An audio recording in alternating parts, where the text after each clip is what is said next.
Raniganj Sahebganj bypass rail gate সংলগ্ন mining কলেজের ভগ্ন কোয়ার্টারে 3 জন চাপা পড়ে আছে বলে আশঙ্কায় মৃত 2।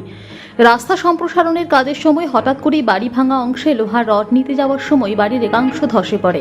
তবে আশঙ্কা করা হচ্ছে তার নিচে বেশ কয়েকজন চাপা পড়েছে। ঘটনাটি শনিবার রানীগঞ্জের সাহেবগঞ্জ মোড় এলাকার কাছে 7 নম্বর জাতীয় সড়কের ধারে রাস্তায় ঘটে।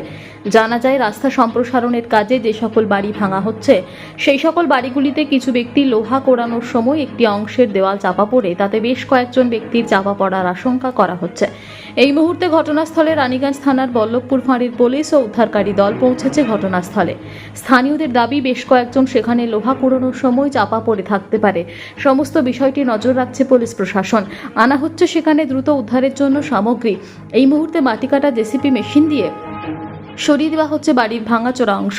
7 নম্বর জাতীয় সড়কের ধারে বাইপাস রোড নির্মাণের জন্য বেশ কিছুদিন ধরেই যুদ্ধকালীন তৎপরতায় কাজ চলছে। তারই মধ্যে রাস্তা সম্প্রসারণের জন্য সেখানের বাড়িঘর সরিয়ে দেওয়ার প্রক্রিয়া চলছে। সেই অংশেরই একটি বাড়িতে এরূপভাবে ধসের ঘটনা ঘটায় চাঞ্চল্য ছড়িয়েছে এলাকায়। কিভাবে, কি কারণে, কারা সেখানে লোহার রড কুড়িয়ে নিতে গেছিল সে নিয়ে এখনও কিছুই জানা যায়নি। ওই অংশে আটকে থাকা মানুষজন সম্পর্কে কোনো তথ্য মেলেনি। চলছে যুদ্ধকালীন তৎপরতায় উদ্ধার কাজ। তবে উদ্ধার কাজ চলার সময় 2 জনের মৃতদেহ উদ্ধার হয়েছে।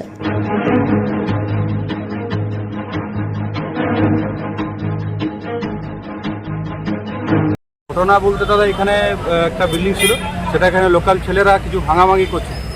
সেই সময় ভাঙতে গিয়ে তখন হঠাৎ করে বিল্ডিংটা পড়ে যায়। তার মধ্যে 2টো ছেলে বডি দেখলাম মারা গেছে। ঠিক আছে, তার মধ্যে এই কাজগুলো সব এনএইচের কাজ হচ্ছিল, তো ওদেরই ভাঙার কথা, কিন্তু ওরা এখন অবধি ওরা ভাঙেনি। নোটিশ হয়ে গেছে, টাকা পেয়ে গেছে সবাই, কিন্তু ওরা বিল্ডিংটা ভাঙেনি। ঠিক আছে, তো সেই হিসাবে লোকাল ছেলেরা ভেঙে পড়ে কিন্তু রড, ইট, এগুলো বালি সব এগুলো বার করছিল। সেই সময় হঠাৎ করে ঘটনাটা ঘটে যায়। তখন আমরা দৌড়ে আসি, দেখি এমনি হয়ে গেছে। কারো কি নাম জানা গেছে? হ্যাঁ, নাম আমাদের এখানে আমাদের লোকালি বাসিন্দা সাহেবগঞ্জেরই। একজনের নাম হচ্ছে রাজীব, আরেকটা ছেলে কাঠগাদার আছে, ওনার নাম আমি হয়তো জানি না।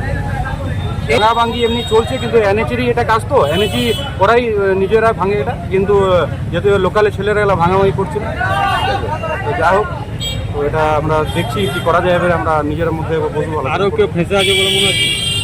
না, এখন অবধি আমরা আর কাউকে দেখতে পেলাম না। আমরা গোটাটাই পরিষ্কার পরিচ্ছন্ন করে দেখেছি। ঠিক আছে, এখন অবধি আমরা আর কাউকে পাইনি। এবার দেখা যাক, যদি কোনো মিসিং ডায়েরি হয় তবে আমরা আবার চেষ্টা করবো। আপনারা কি চাইছেন এই ধরনের যে ঘটনা ঘটলো? আমরা চাইছি, এবারে কি বলবো, এবারে গ্রামের একটা ছেলে এভাবে চলে গেছে, দেখছি। এবারে আমাদের সেরকম দাবি কিছু নেই, তবে এরকম যদি আরও অন্য কোনো ঘটনা যেন না ঘটে সেটা আমরা চাইব। কী নাম? আমার নাম ঋষভ হেলা।